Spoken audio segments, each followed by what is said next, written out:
ṣebí kògókògó báyìí ò ní ohun agogo dùgbẹ̀dùgbẹ̀ náà ní ti Akèrègbè lórí ìkànnì àrólé bàbá 1010 TV2 ní gbogbo ìgbà gbogbo àsìkò báyìí wọn náà ló ń wá tó máa ń já gaara látàrí ìròyìn àjàbalẹ̀ tí a máa ń ṣe bẹ́ẹ̀ gbálẹ́gbòde tá a máa mú wá sójú mọ́ màwòrán àti tí ìgbọ́ ẹ̀yin tẹ́ jẹ́ olólùfẹ́ wa lórí ìkànnì aláyọ̀ tá a jọ wà yìí àdúrà tèmi ní gbogbo ìgbà ní pójú tẹ fún òwá òjì náà ò ní fọ́ ètí tẹ fi ń bọ̀ wá ètí náà ò ní di láṣẹ lọ́wọ́ Elédùmarè ìròyìn fún ti àsìkò yìí náà látúnṣe bẹ́ẹ̀ tá a mú wá sójú mọ́ màwòrán yín nígbà tí orúkọ oníròyìn tí ò yí padà àyànfẹ́ Elédùmarè òun lèmi ń jẹ́ ẹja máa wo kókó oníròyìn ṣáájú ẹ̀kúnrẹ́rẹ́ rẹ̀ báyìí. Ààrẹ Bọ́lá Ahmed Tinubu ti tẹ bàálù létí lọ sí orílẹ̀-èdè Faransé báyìí ṣáájú ìpàdé olórí ilẹ̀ Áfíríkà èyí tí ó wáyé lọ́sẹ̀ tó ń bọ̀ yìí. Ẹ ṣe sùúrù, ẹ farabalẹ̀, kẹ́ ẹ sì fọkànbalẹ̀ pẹ̀lú fún ètò ìṣèjọba Tinubu àyọrísí rere ń bẹ fẹ́tọ̀ ọrọ̀ ajé orílẹ̀-èdè yìí, Wike ló sọ èyí di mímọ̀. Alága fẹ́gbẹ́ òṣèlú APC ti gba Ned Nwoko wọlé sẹ́gbẹ́ òṣèlú náà, ó sì ní dandan láni fún àwọn láti gba ètò ìṣèjọba ìpínlẹ̀ Delta láìpẹ́ yìí. A ní àwọn agbésùmọ̀mí náà ń ṣiṣẹ́ fún àwọn ajagun fẹ̀yìntì tí orílẹ̀-èdè yìí sẹ̀ wọ́n a máa kó ọkọ̀ ojú òfurufú láti lọ rèé jí ohun àlùmọ́ọ́nì Nàìjíríà lọ́nà tí ò tọ́. Ó ṣì òmọlẹ̀ olótún sọ àsọyán ọ̀rọ̀ yìí. Báwo kò kájúlù yíya òní yóò ya iléeṣẹ́ ọlọ́pàá ilẹ̀ yìí ni wọ́n ti pààrọ̀ kọmíṣánná ọlọ́pàá ní ìpínlẹ̀ Anambra. Wọ́n ní ètò ààbò ìpínlẹ̀ náà mẹ́hẹ̀ lásìkò tó wà ní orí ipò ọ̀hún. Ọ̀kan lára àwọn ọlọ́pàá ilẹ̀ yìí ní ìpínlẹ̀ Nasarawa ló ṣe bẹ́ẹ̀ tó yìnbọn gbẹ̀mí lẹ́nu ara rẹ̀ ní ìpínlẹ̀ ọ̀hún. Ọwọ́ ti bà ọlọ́jà tó ṣekú pa akẹgbẹ́ rẹ̀ nínú ọjà Utako ní olú ilẹ̀ yìí tí ń ṣe Àbújá lásìkò ìjà lórí ibi tí wọ́n ti ń tajà tó wáyé lánàá. Ènìyàn méjì ló mà ti ṣe bẹ́ẹ̀ jáde láyé nígbà tí ọ̀pọ̀ farapa nínú ìkọlù táwọn agbébọn kan tán ṣe ní ìpínlẹ̀ Èkó. Ìlú mẹ́ta ọ̀tọ̀ọ̀tọ̀ làwọn Fúlàní darandaran tún ti ṣe ìkọlù sí tá ti kógun jà báyìí ní ìpínlẹ̀ Benue. Kàyéfì mọ̀lẹ́ yìí jẹ́ ọmọ ọdún 13 kan ló gbé ìbọn bàbá rẹ̀ tó sì fi ń dúnkokò mọ́ àwọn akẹgbẹ́ rẹ̀ ní ilé ìwé alákọ̀ọ́bẹ̀rẹ̀ ní ìpínlẹ̀ Akwa Ibom. Ìròyìn náà rèé ní ẹ̀kúnrẹ́rẹ́ báyìí. Ààrẹ Bọ́lá Ahmed Tinubu ló ti tẹ bàálù létí lọ sí orílẹ̀-èdè Faransé báyìí ṣáájú ìpàdé àwọn olórí ilẹ̀ adúláwọ̀ èyí tí ó wáyé ní ọ̀sẹ̀ tí ń bọ̀ yìí.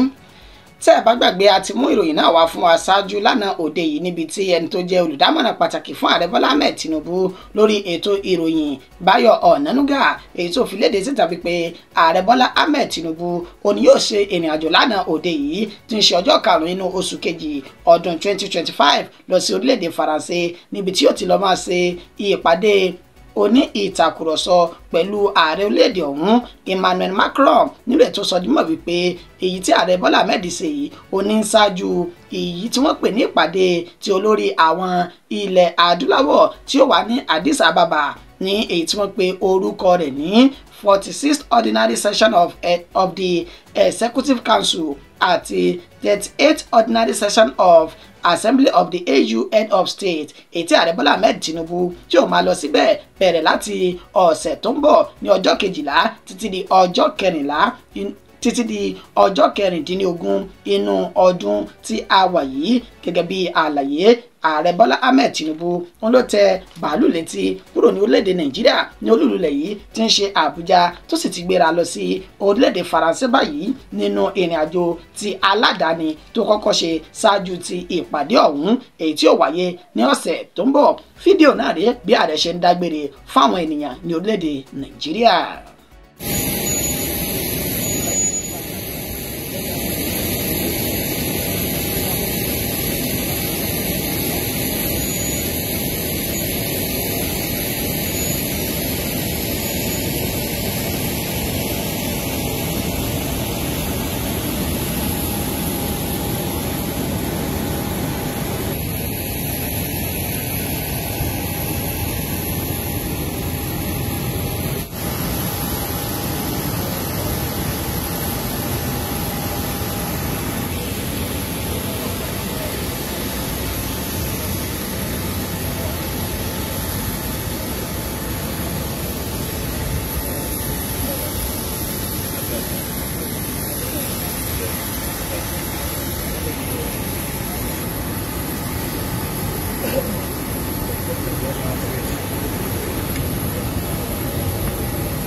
ṣe sùúrù kẹ́ẹ̀sì farabalẹ̀ kẹ́ẹ̀sì fọkànbalẹ̀ pẹ̀lú fún ètò ìṣèjọba Tinubu àyọrísí rere ń bẹ fẹ́tọ̀ ọrọ̀ ajé ilẹ̀ yìí láìpẹ́. Wike ló sọ èyí di mímọ̀. Ẹni tó jẹ́ mínísítà fọ́rọ̀ olúùlú ilẹ̀ yìí tí ń ṣe Àbújá Nyesom Wike òun ló ṣe àlàyé ọ̀rọ̀ ní àná òde yìí ní ìpínlẹ̀ Ọ̀yọ́. Olúlu ìpínlẹ̀ náà ti ń ṣe Ìbàdàn lásìkò tí wọ́n ṣe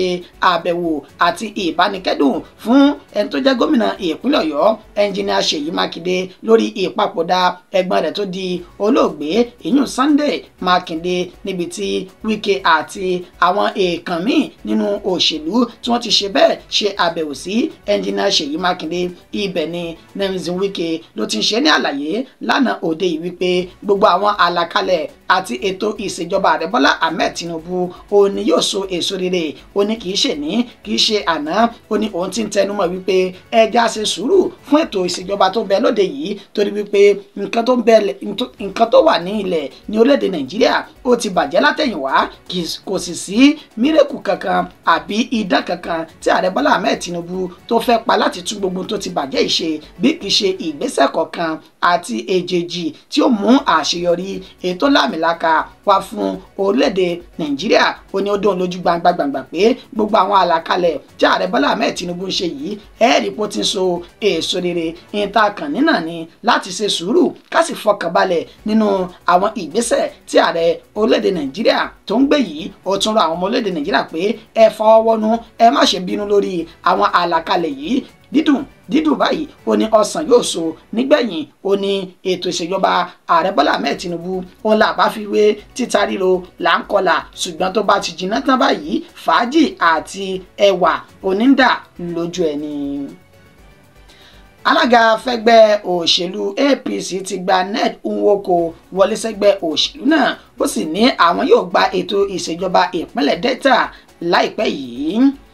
Ẹni tó jẹ́ alága gbogbogbò fún ẹgbẹ́ òṣèlú APC Abdullahi Umaru Ganduje ó ní ó ti tẹ́wọ́ gba Ned Nwoko, sẹ́nitọ̀ tó ń sojú fún àríwá ìpínlẹ̀ Delta. Tẹ́ ẹ bá gbàgbé àtìmúròyìn náà wá ṣáájú níbi tí sẹ́nitọ̀ ọ̀hún Ned Nwoko tó ti fi ìròyìn náà léde wípé òun ti ṣetán báyìí láti kúrò nínú ẹgbẹ́ òṣèlú PDP lọ sínú ẹgbẹ́ òṣèlú APC, níbi tó ti ṣe ní àlàyé pé ohun tó mú òun láti pinnu lọ́kàn pé òun fẹ́ kúrò nínú ẹgbẹ́ òṣèlú náà ó ní kùdìẹ̀kudiẹ àti àìkójú òṣùwọ̀n tí ẹgbẹ́ òṣèlú PDP tí wọ́n ń ṣe láàrin ara wọn látàrí ìjà àjàkú akátá èyí tí ń wáyé láàrin ẹgbẹ́ òṣèlú ọ̀hún. Nínú ètò tí ní àwọn ẹgbẹ́ náà wọn ò fi àyè sílẹ̀ fún àwọn láti lè jẹ́ kí àwọn tí wọ́n jáde láti inú ẹgbẹ́ òṣèlú náà kí wọ́n ṣiṣẹ́ wọn bó ṣe tọ́ àti bó ṣe yẹ. Ó tún tẹ̀síwájú nínú àlàyé wípé gómìnà ìpínlẹ̀ Delta Sheriff Oborevwori àti ẹni tó jẹ́ gómìnà tẹ́lẹ̀ ní ìpínlẹ̀ ọ̀hún Ifeanyi Okowa ó ní àwọn méjèèjì wọn ò fi àyè sílẹ̀ bó ṣe tọ́ àti bó ṣe yẹ fún òun láti ṣiṣẹ́ tí òun ṣe ní ìlérí fáwọn tó ń sojú fún ní olúlulẹ̀ tí ń ṣe Àbújá. Ó ní fún ìdí èyí òun gbọ́dọ̀ kúrò nínú ẹgbẹ́ òṣèlú PDP kó sì padà sínú ẹgbẹ́ òṣèlú APC báyìí, nígbà tí Abdullahi Umaru Ganduje tí ó máa kí káàbọ̀ ó ní inú àwádùn o láti gbọ́ lálejò sínú ẹgbẹ́ òṣèlú APC. Ó ní tẹ́lẹ̀tẹ́lẹ̀ àwọn sẹ́nitọ̀ mẹ́tẹ̀ẹ̀ta tí wọ́n wá láti ìpínlẹ̀ Delta ó ní àní méjì nínú wọn tó jẹ́ ti ẹgbẹ́ òṣèlú APC. Ó ní nísìnyí tí wọn náà ti rò dáadáa wípé ẹgbẹ́ òṣèlú tó fi ààyè sílẹ̀ fún ìjọba àwarawa jùlọ ó ní ẹgbẹ́ òṣèlú APC. Ó ní fún ìdí èyí inú wa dùn láti gbà wọ́n náà, torí pé ó ti di mẹ́ta báyìí tí kì í sì ṣe méjì àti ọyọ kan mọ́ láti ìpínlẹ̀ Delta. Ó ní fún ìdí èyí àjọṣepọ̀ àti ìfọwọ́sowọ́pọ̀ tó lámìlaka yóò wà báyìí láti lè jẹ́ kí àwọn jáwé olúborí nínú ètò ìdìbò sí ipò gómìnà tí ó tún máa wáyé ní ìpínlẹ̀ Delta nínú ètò ẹgbẹ́ òṣèlú APC tí wọ́n ti ṣe bẹ́ẹ̀ gba ipò lọ́wọ́ ẹgbẹ́ òṣèlú PDP ọ̀hún. Abdullahi Ganduje ló sọ èyí di mímọ̀ nígbà tó ń kí Ned Nwoko káàbọ̀ sínú ẹgbẹ́ òṣèlú APC lánàá òde yìí. In view of the need to maintain multi-party democracy in Nigeria, I urge the Senate to take this matter seriously by setting up an ad hoc committee. It did not suggest we should head it, so it didn't mention Senator Abaribe, to investigate the crisis within the People's Democratic Party and even go ahead to recommend a way forward in order to safeguard opposition politics in Nigeria. This ad hoc committee should examine the root causes of the PDP's political internal implosion and engage relevant stakeholders and propose reforms that will ensure the survival of a viable opposition in Nigeria after the demise of this PDP. That the PDP is a law-abiding institution organization, and so the Court of Appeal made a pronouncement on the secretaryship of the party, and the party is adhering to that Court of Appeal decision until it is otherwise ruled. What has the Supreme Court said? The Court of Appeal has ruled that Senator Anyanwu is the secretary of the party, and that until the Supreme Court decides otherwise, and the party as a law-abiding organization is what about your governors? What did your governors say? Your governors recognize minority leader.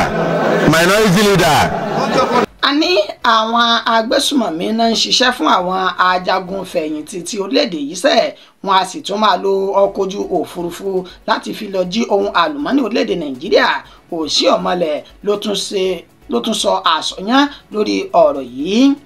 Adams Oshiomhole tó jẹ́ alága fún ìgbìmọ̀ tó ń rí sí ọ̀rọ̀ abẹ́lé àti sẹ́nítọ̀ tó ń sojú àríwá ìpínlẹ̀ Ẹdó, ó ní ó tún ṣe àlàyé yìí láṣetúnṣe lánàá òde yìí lórí móhùnmáwòrán Arise TV níbi tá ti fi ọ̀rọ̀ jomitoro ọ̀rọ̀. Ibẹ̀ ni Adams Oshiomhole ló tún ti sọ di mímọ̀ wípé sẹ́ẹ̀rọ̀rọ̀ tí mo sọ́njọ́ sí wípé àwọn ajagun fẹ̀yìntì ní orílẹ̀-èdè Nàìjíríà ó ní wọ́n wà nínú ìwakùsà lọ́nà àìtọ́ àti kíkó ohun àlùmọ́nì orílẹ̀-èdè Nàìjíríà lọ́nà tí ò bójúmu. Ó tún wá sọ dímọ̀ lánàá òde yìí pé àní mo mọ tí mò ń sọ sẹ́ẹ̀, mo sì ní ẹ̀rí máa jẹ́ mi ìṣó lọ́wọ́ lórí àwọn oníṣẹ́ láabi tí wọ́n jẹ́ ọ̀gágun fẹ̀yìntì nínú iṣẹ́ ológun ilẹ̀ yìí. Ó ní ọ̀pọ̀lọpọ̀ àwọn tó ń pè ní báńdíìtì tí wọ́n ń ṣiṣẹ́ ìjínigbé tẹ́lẹ̀, ó ní wọ́n ń ṣiṣẹ́ fún àwọn ọ̀gágun fẹ̀yìntì kọ̀ọ̀kan ní orílẹ̀-èdè Nàìjíríà nínú èyí tí wọ́n máa ń lo ẹlikọ́pítà láti fi lọ rẹ̀ yẹ ilẹ̀ wò fún ohun àlùmọ́nì. Ó ní tí wọ́n bá ti rí dájú wípé ilẹ̀ yìí ó ní ohun àlùmọ́nì tó tọ́ àti tó yẹ, níṣe ni wọ́n tún kó ohun ìjà olóró fáwọn báńdíìtì náà tí wọ́n yóò fi ṣe àwọn ènìyàn tí wọ́n bá wà ní agbègbè náà, tí wọ́n fi ṣe wọn lọ́sẹ̀, tí wọ́n sì bẹ̀rẹ̀ sí ní wú ohun àlùmọ́nì náà ní ọ̀nà tí kò bójúmu. Ẹlikọ́pítà yìí náà ló tún ṣe ní àlàyé pé wọ́n máa ń lò látò ti fi kó ohun àlùmọ́nì náà kúrò ní ibi tí wọ́n ti wú. Ó ní ìmọ̀ dájú lórí ọ̀rọ̀ yìí torí pé ń bẹ nínú àwọn ọ̀gágun fẹ̀yìntì kan táwọn ti jọ ní ìtàkùrọ̀sọ ní ayé ìṣèjọba títí àná tí ń ṣe ti Muhammadu Buhari, nínú ètò ti kọ ìwé sí òun pé ọ̀pọ̀lọpọ̀ àwọn ọ̀gágun fẹ̀yìntì ó ní wọ́n mọ̀ nípa ọ̀rọ̀ yìí torí pé àwọn gan ni wọ́n lo àwọn ikọ̀ agbésùmọ̀mí tó ń pè ní báńdíìtì nínú ètò wọn fi ń lò wọ́n láti fi lè ṣiṣẹ́ burúkú ọwọ́ wọn. Ó ní tán bá ti kó ohun ìjà olóró náà fún wọn tán, àwọn ikọ̀ náà wọn kì í dá padà, èyí tó sì ti di yánpọnyánni ní orílẹ̀-èdè Nàìjíríà báyìí. Ó ní àwọn ohun ìjà olóró táwọn ọ̀gágun fẹ̀yìntì náà tán pín fún àwọn báńdíìtì látàrí iṣẹ́ tán ń lò wọ́n fún, ó ní àwọn ènìyàn náà wọn ò dá padà mọ́ tó sì fi ṣe ìkọlù sáwọn ènìyàn ní ìpínlẹ̀ kọ̀ọ̀kan ní orílẹ̀-èdè Nàìjíríà. Ó tún tẹ̀síwájú nínú àlàyé rẹ̀ pé ẹ mọ̀ sí mi gbọ́ o, n sọ pé gbogbo àwọn ọ̀gágun fẹ̀yìntì ó ní wọ́n ṣe iṣẹ́ burúkú yìí. Ó ní bẹ̀ nínú àwọn ọ̀gágun fẹ̀yìntì náà èyí tí kò rọ́wọ́ họ̀ rí àti pé kò tiẹ̀ nímọ̀ nípa ọ̀nà ìlú yìí. Ó ní òun ò sọ pé gbogbo wọn ni, ṣùgbọ́n pọ̀lọpọ̀ wọn táwọn sì ní ẹ̀rí máa jẹ́ mìíṣó lọ́wọ́, ó ní wọ́n wà nídìí ọ̀rọ̀ yìí àti àwọn olóṣèlú mìíràn tí wọ́n jọ ń ṣiṣẹ́ burúkú lórí ọ̀nà àìtọ́ láti wakùsà àti ohun àlùmọ́nì ní orílẹ̀-èdè Nàìjíríà. Retired generals. I have many friends who are retired and who are suffering, who can't change batteries in their car. They retire as pure military officers. They never did any quartermaster job. They never had any political exposure, even the days of military rule. So it would be, as a matter of fact, not correct to suggest to anyone that all retired generals are involved in a particular crime. It's not sensible to say so. That would border on reckless, sweepy generalization. That is not what I said. I said the problem is that some, and I still believe it to be so, I know it to be so. I said some retired generals are involved. And somehow we are not deploying this, and that the banditry that is evolving, or kidnapping, as it then was, or kidnapping, there was no use of the word banditry then, that those kidnappers, in the first instance, are in the services of very powerful, in his own word, powerful, some powerful retired generals. wọ́n ní bí àwọn kò bá kájúlù yíya ni yóò ya iléeṣẹ́ ọlọ́pàá ilẹ̀ yìí ló ti pààrọ̀ kọmíṣánná ọlọ́pàá ìpínlẹ̀ Anambra báyìí ó sì ti fi ẹlòmíràn rọ́pò látàrí ètò ààbò tó mọ́yẹ ní ìpínlẹ̀ ọ̀hún láyé ìṣèjọba tiẹ̀. The Police Service Commission ó ní wọ́n ti ṣe bẹ́ẹ̀ yọ ẹni tó jẹ́ Obong Nnache Utam ìyún kọmíṣánná fún àwọn ọlọ́pàá ìpínlẹ̀ Anambra náà ti gbé kúrò ní ìpínlẹ̀ náà nínú ẹ̀ tí wọ́n ti fi ẹni tí orúkọ rẹ̀ ń jẹ́ Livingston Ikioye Orutugu tí wọ́n ti fi pààrọ̀ rẹ̀ ní ìpínlẹ̀ ọ̀hún èyí tó ń wá láti ìpínlẹ̀ Bayelsa látàrí wípé wọ́n ní ìjínigbé ìpànìyàn àti àwọn ìwà ọ̀ràn míì ó ní ó ti búrẹ́kẹ́ láyé ìgbà tí kọmíṣánná ọ̀hún tó wà lórí àléfà ní ìpínlẹ̀ Anambra gẹ́gẹ́ bí àlàyé ẹni tó jẹ́ alukoro fún àjọ Police Service Commission náà èyàn Ikechukwu Ani ó ṣe ní àlàyé wípé láti ọ̀dọ̀ alága fún ìgbìmọ̀ ọ̀hún DIG Ashimu Agungu ó ní ó fi ìròyìn náà léde wípé ní wàràǹsẹ̀sà àti ní kòpẹ́kòpẹ́ kí kọmíṣánná tẹ́lẹ̀ ọ̀hún Obong Itam kó máa fi orí àléfà sílẹ̀ kí wọ́n sì ti gbé Ikioye Orutugu lọ sí ìpínlẹ̀ Anambra báyìí wọ́n ní láyé ìgbà tí ó sì wà ní orí ipò gẹ́gẹ́ bí kọmíṣánná ìpínlẹ̀ Anambra náà níṣe ni ìwà ọ̀nà dídá ìjínigbé ìṣekúpani àti ìgbésùmọ̀mí wọn ló búrẹ́kẹ́ sí nígbà tí ẹnìkan tó jẹ́ ara àwọn olùgbé ìlú náà Chika Obi tó ń fi ìròyìn náà fáwọn oní ìròyìn òun náà ṣe ní àlàyé wípé ètò ìṣèjọba kọmíṣánná ọ̀hún olómẹ̀ẹ́ púpọ̀ jù torí wípé lásìkò tiẹ̀ ó ní ìjínigbé àti ìpànìyàn ló tún búrẹ́kẹ́ sí inú àwọn dùn pẹ̀lú bọ́n ṣe pààrọ̀ arákùnrin ọ̀hún nínú ètò sì tún sọ di mímọ̀ wípé àwọn ń retí ohun mèremère àti àyípadà tó tọ́ láti ọ̀dọ̀ Ikioye Orutugu kọmíṣánná tuntun èyí tán gbé wá sí ìpínlẹ̀ Anambra náà kí àlàáfíà kó tún lè bọ̀ sípò ní ìpínlẹ̀ ọ̀hún. ọ̀kan lára àwọn ọlọ́pàá ní ìpínlẹ̀ Nasarawa ló ṣe bẹ́ẹ̀ tó yìnbọn para rẹ̀ ní ìpínlẹ̀ ọ̀hún. ọlọ́pàá tán pé orúkọ rẹ̀ ní Dogara Akolo Moses ó ní ó mà ti ṣe bẹ́ẹ̀ gbẹ̀mí lẹ́nu ara rẹ̀ báyìí ètò wà ní ẹ̀ka ti iléeṣẹ́ ọlọ́pàá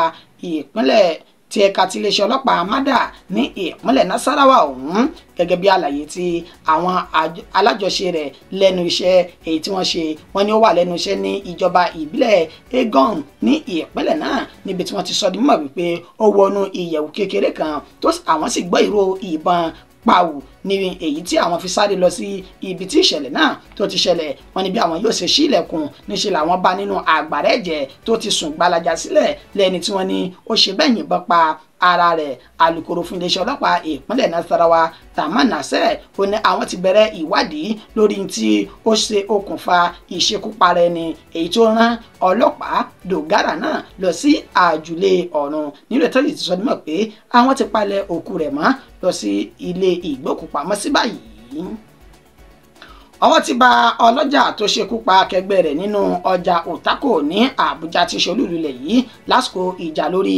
ibi àti ìtajà tó wáyé lánàá òde yìí. bẹ́ẹ̀ bá gbàgbé amú ìròyìn náà wá fún wa lánàá òde yìí ní inú ìròyìn tá a ti sọ di mímọ̀ wípé àwọn ọlọ́jà méjì kan tó jẹ́ ọmọ Ìgbò èyí tí wọ́n sọ di mímọ̀ wípé wọ́n ta ọjà aṣọ òní wọ́n ń jà lórí ibùsọ̀ wọn níbi tí kálukú ti ń ta ọjà nínú ẹ̀ tí wọ́n ti sọ di mímọ̀ wípé arákùnrin tó pe orúkọ rẹ̀ ní Onu Simon òní ó ṣe bẹ́ẹ̀ ní ìjà pẹ̀lú Ifeanyi Chukwuwu èyí tí ìjà náà tó sì rán Ifeanyi Chukwuwu lọ sí àjùlé ọ̀run báyìí. ìdàrúdàpọ̀ ọ̀hún àti ariwo ìbẹ̀rùbojo olóṣèlè nínú ọjà Utako yìí ní olúlulẹ̀ yìí tí ń ṣe Àbújá lánàá òde yìí gẹ́gẹ́ bí wọ́n ṣe sọ mọ̀ pé ní nǹkan bíi dédé aago 9 àbọ̀ òwúrọ̀ àná tí ń ṣe ọjọ́rú Wednesday ó ní ìṣẹ̀lẹ̀ náà ó ní ó wáyé. Alukoro fún iléeṣẹ́ ọlọ́pàá olúlulẹ̀ yìí Josephine Adé ó ní àwọn ti fi páńpẹ́ òfin gbé arákùnrin Onu Simon yìí tó sì ti wà ní àtìmọ́lé níbi tí ti ń ran àwọn lọ́wọ́ lórí ìṣẹ̀lẹ̀ ọ̀hún èyí tó ṣe bẹ́ẹ̀ tó rán Ifeanyi Chukwuwu lọ sí àjò àrèmábọ̀ báyìí. Ènìyàn méjì ló ti ṣe bẹ́ẹ̀ jáde láyé nígbà tó pọ̀ farapa nínú ìkọlù táwọn agbébọn tán ṣe ní ìpínlẹ̀ Èkó lágbègbè tí wọ́n pè ní Ìjẹ̀gùn Ẹ̀gbá ìjọba ìbílẹ̀ Oríadé ní ìpínlẹ̀ Èkó ó ní ìṣẹ̀lẹ̀ náà ti wáyé gẹ́gẹ́ bí àlàyé àwọn olùgbé agbègbè náà. Wọ́n sọ dímọ̀ pé ọ̀rọ̀ ọ̀hún ló ti ń rúgbó bọ̀ bẹ̀rẹ̀ láti ọjọ́ Ajé Monday àti ọjọ́ Ìṣẹ́gun Tuesday ètò sì tún wá búrẹ́kẹ́ sí i lánàá òde yìí tí ń ṣe ọjọ́rú Wednesday ní ibi tí wọ́n ti sọ dímọ̀ wípé wọ́n ṣekú pa ènìyàn méjì ètò wọn dárúkọ Gbénga Ààrẹ Àgbò ẹni 40 ọdún àti Ọládàpọ̀ Olúkọ̀yà ní agbègbè tí ìṣẹ̀lẹ̀ náà tí ó ti ṣẹlẹ̀ gẹ́gẹ́ bí ìròyìn náà bí ó ṣe ti ń tẹ̀ wá lọ́wọ́ láti ọ̀dọ̀ àwọn olùgbé agbègbè náà ètò wọn ní tí ó pe orúkọ ara rẹ̀ ní Kudus Fadiku ó ṣe ní àlàyé wípé ní agbègbè náà ó ní àsìkò tí ìjàmbá náà èyí tó wáyé táwọn sì fura mọ̀ pé ó ṣe okùnfà ìkọlù àwọn agbébọn ó ní bí wàhálà ilẹ̀ gbígbà lọ́nà àìtọ́ àti ẹgbẹ́ òkùnkùn tó fi mọ́ àwọn owó orí èyí tí wọ́n gbà lọ́wọ́ àwọn ènìyàn bó ṣe ti ń di lemọ́lemọ́ tó sì ti ń di káyéjá láti bí ọjọ́ mélòó kan sẹ́yìn ó ní àwọn rò pé ó bí ọ̀rọ̀ náà síta nínú ẹ̀ tí wọ́n ti sọ di mímọ̀ wípé àwọn agbébọn tán wá láti agbègbè tó pè ní Ìbàṣà ní ìpínlẹ̀ Èkó náà ó ní wọ́n ṣe bẹ́ẹ̀ tí wọ́n kó ìbọn wọlé tó sì bẹ̀rẹ̀ sí ní yìn sí àwọn ènìyàn. Ìjà náà ni wọ́n sọ di mímọ̀ wípé kò sí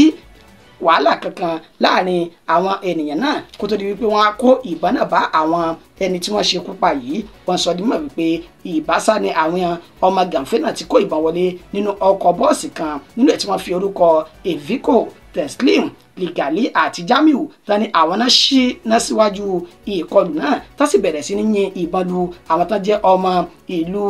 Ìjẹ̀gùn Ẹ̀gbá yìí tán bá ti bi ẹnikẹ́ni léèrè pé sọmọ ìlú ní ìwọ̀n ṣe tó bá ti níbẹ̀ ni ó ní níṣe ni wọ́n ṣekú pa wọ́n tá sì ń ṣe ọ̀pọ̀lọpọ̀ ní èṣe kó tó di wípé wọ́n padà wá kúrò nínú ìlú ọ̀hún. Wọ́n láwọn ti fi ọ̀rọ̀ náà tó àwọn agbófinró létí níbi tí wọ́n ti ní wọn ò tí ì fi ìdí ìṣẹ̀lẹ̀ náà múlẹ̀ pé wọ́n fi páńpẹ́ òfin mú ẹnikẹ́ni nínú àwọn ènìyàn tí wọ́n hu ìwà burúkú náà. Ìlú mẹ́ta ọ̀tọ̀ọ̀tọ̀ làwọn Fúlàní darandaran tó ti ṣe bẹ́ẹ̀ kógun jà báyìí ní ìpínlẹ̀ Benue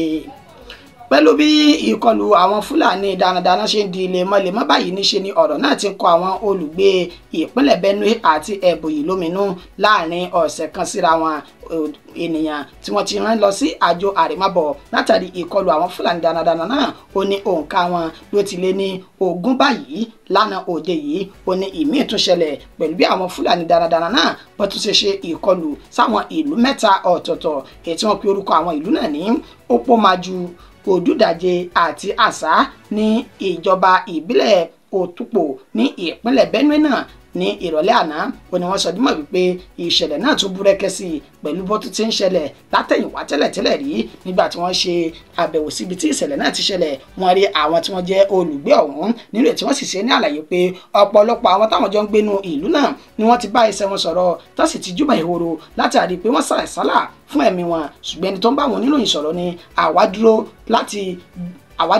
láti gbèjà àti láti gbẹ̀san ìwà burúkú táwọn Fúlàní yìí tí wọ́n wù. Ó ní àwọn fẹ́ fi ara wọn jìn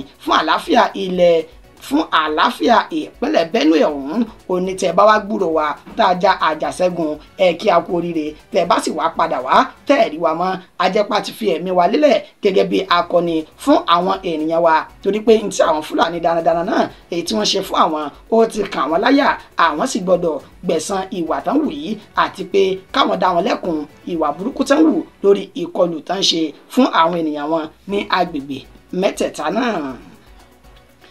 Kàyéfì ni eléyìí jẹ́ ọmọ ọdún 13 kan ló gbé ìbọn bàbá rẹ̀ tó sì fi lọ ń dúnkokò mọ́ àwọn akẹgbẹ́ rẹ̀ ní ilé ìwé wọn ìyún ní ìpínlẹ̀ Akwa Ibom. ọmọ ọdún 13 tán pé orúkọ rẹ̀ ní Samuel Sunday tó jẹ́ ọmọ akẹ́kọ̀ọ́ ilé ẹ̀kọ́ alákọ̀ọ́bẹ̀rẹ̀ St Paul Primary School tó wà ní High Court Ibiok òní ìyún ní ìjọba ìbílẹ̀ Eket ní ìpínlẹ̀ Akwa Ibom òní wọ́n ti fi páńpẹ́ òfin mú báyìí nínú àlàyé kọmíṣánná ọlọ́pàá ní ìpínlẹ̀ náà Baba Mohammed Azare ó fi ìròyìn náà léde lánàá òde yìí lásìkò tó ń bá wọn oníròyìn sọ̀rọ̀ ó sọ dímọ̀ wípé ní 30 oṣù kínní ọdún 2025 ó ní àwọn fi páńpẹ́ òfin mú Samuel Sunday lẹ́ni tí wọ́n ní ó gbé ìbọn wá sí ilé ìwé alákọ̀ọ́bẹ̀rẹ̀ èyí tí wọ́n sì ní ìbọn bàbá rẹ̀ ó ní ó mú nínú wardrobe wọn nílò tí wọ́n ti ṣe ní àlàyé pé wọ́n ti fi páńpẹ́ òfin mú bàbá rẹ̀ náà lórí ìwádìí ohun tí ìbọn ṣe ní ọwọ́ rẹ̀ Samuel Sunday ó ní wọ́n sọ nímọ̀ wípé ó máa ń ṣe bẹ́ẹ̀ dúnkòkò máwọn akẹgbẹ́ rẹ̀ ní ilé ìwé wípé yóò yìnbọn lu àwọn akẹgbẹ́ rẹ̀ náà torí pé ìbọn bàbá òun ó ń bẹ nínú báàgì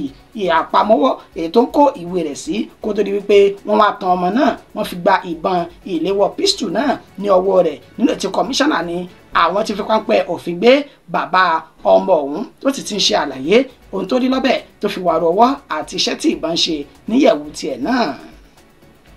ìròyìn wa kò jù báyìí lọ fún ti àsìkò yá kí oníyàn wípé ẹ̀ṣẹ́ ọlọ́kẹ̀ṣẹ́ ẹ̀yin tẹ́ bá wa jẹ́ kú àìbínú títí di ìgbà tá a tún padà máa fún wa ní ìròyìn míì ó kọ́ mi ò ní yí padà àyànfẹ́ Elédùmarè òun náà lèmi ń jẹ́ ó dàbọ̀ fún ti àsìkò yìí.